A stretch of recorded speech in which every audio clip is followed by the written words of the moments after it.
Okay? So Gurudev tells a short story about this. Prabhuji tells this story also. So there's a guru who had 2 disciples. And he did a test for these disciples. He said, he gave them each 1 rupee, and then he brought them to a room, like Mohan's room. And he said, okay, I want you to fill up my entire room with something. His room was empty. And with this rupee, fill up the room. So both disciples went off and went to the market. And the Gurudev waited. He saw one disciple came back pretty quickly. One disciple came back within like 5 to 6 minutes. And the other disciple, 1 hour passed, 2 hours passed, 3 hours passed. After like 5, 6 hours, then he started coming back. And he came back with many trips. And finally, after like half a day, he said, okay, Gurudev, I'm done. So Gurudev said, okay, now I'll do an inspection. So he went first to the room of the guy who took a long time. And he was very proud, thinking, I did a good job. So then Gurudev said, okay, what did you fill up the room with? So they opened the door, and it was a very bad smell. And when he opened the door, so much garbage started to fall outside of the room. As soon as he opened the door, all the garbage started to fall out. And so Gurudev said, what is this? He said, Gurudev, you only gave me 1 rupee. So I thought, what can I buy to fill up the whole room? So I couldn't find anything in the market to buy to fill up the whole room. So I went to the garbage area and I thought, let me collect the garbage. And so I hired a man with a bullock cart, and he brought many bullock carts full of garbage, and I filled up the whole room. And his Gurudev said, look, you didn't completely fill it up. The top is still empty. So you tried, okay. I'll give you a few points for effort. Then he said, okay, let's go to the next boy. So he went to the next disciple, and he opened the door. And as soon as he opened the door, he didn't see anything. So the disciple said, just wait 1 second. So he pulled out from his bag something, went and sat, put it in the middle of the room, pulled out a match, lit the match, and it was a candle. So he lit the candle on fire. And then immediately the candle wick caught flame, and the whole room filled up with light. And then the disciple handed Gurudev back 75 paisa.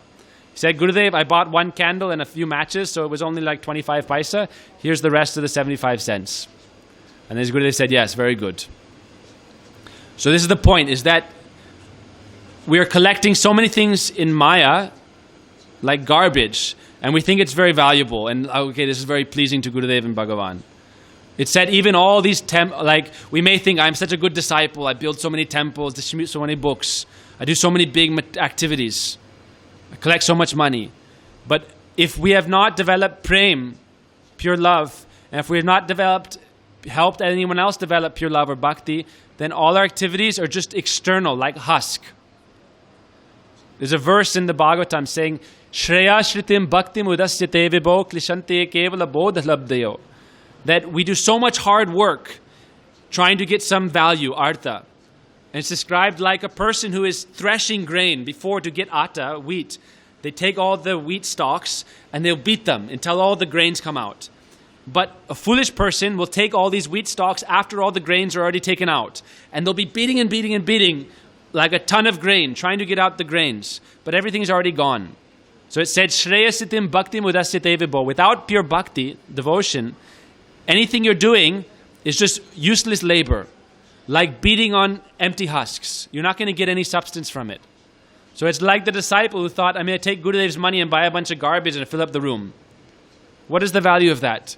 Afterwards, you're creating work for Guru to clean out the room, to give some incense to get rid of the bad smell. But the other disciple, with a little bit of endeavor, with less money than the other person spent, means less external endeavor. But the right mood, the right intelligence, he created something very valuable. He satisfied his Gurudev. So it said, if you do anything, do it with a little bit of bhakti even, a little bit of pure devotion, and then everything is very useful. It said even gyan, even knowledge without bhakti is useless. Jnane prayasam udabhasya namante eva. You shouldn't even endeavor to achieve knowledge without bhakti. That's also useless. It's only going to tie you into Maya. Bhaktivinoda Thakur says, Gyan karma tagdvi, that gyan and karma, knowledge and karma, material action, are both like dacoits who have caught us and tied our necks with ropes, and they have dragged us into material activities. So we pray to Gurudev, please save me from material knowledge and material action. Because these are both like dacoits who are binding us in material life. Instead, we pray, let me only be engaged in bhakti. Why? Another reason, Gurudev said, very quick point. Bhakti's nature is, she is Shakti. She is Krishna's Shakti. And if we are following bhakti, then we also are serving in Shakti. But Gyan, its nature is Purush Bhav. And so if you're developing Gyan, this is increasing your Purush Bhav if there's no bhakti. And then you want to enjoy Maya. Because Maya's nature is she is Shakti, like feminine. And Bhakti is also Shakti, feminine. But just developing knowledge by your own intellect and ego, this is Purush Bhav. This is like enjoying nature. And so then, because you develop this Purush Bhav nature, you're very attracted to Maya and you'll certainly fall down.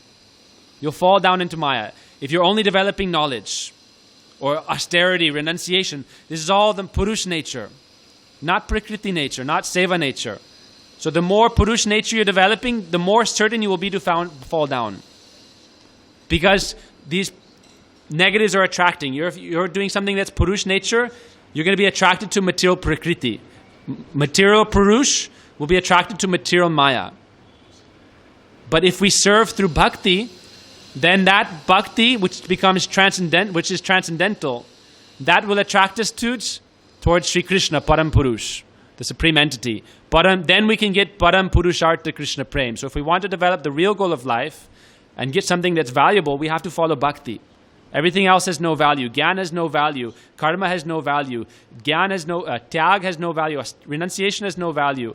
Dhyan, charity has no value. Astanga Yoga has no value. Kriya Yoga has no value. This is all Purush, enjoying nature. And that is all Ritayartham, has no value. So Gyan, Karma, Dan, Tapa. It said, Yadi aradito hari tapasyata kim, yadi na aradito hari tapasyata kim. If you love Krishna and have relation with Krishna, what is the use of your austerity? And if you don't love Krishna and don't have relation with Krishna, what is the use of austerity? So that is yat pratyeta na pratyeta. You may do so many austerities, but without Krishna, it has no value. And if you have real love for Krishna, then all these other things become without value. So therefore, we follow the process of bhakti yoga. And how do we attain bhakti yoga? Bhaktistu bhagavad bhakta sangena parijayate satsanga prapyate pumbi sukriter puva sanjatai. Only through association of those devotees who have pure bhakti can we attain bhakti. Otherwise, it's never possible. Krishna bhakti rasa bhavitamiti kriyatiyam jadit kuto bilabhyate tatra loyam api mulyam ammilo janma kurti sukriterna labhyate. Millions and millions of lifetimes of our own pious activities will never give us pure devotion or help us develop towards prem, pure love. Only by taking shelter of someone who has that bhakti ras, pure Vaishnav, can we attain that. Okay? Go Premanandi Hari Hari Bo.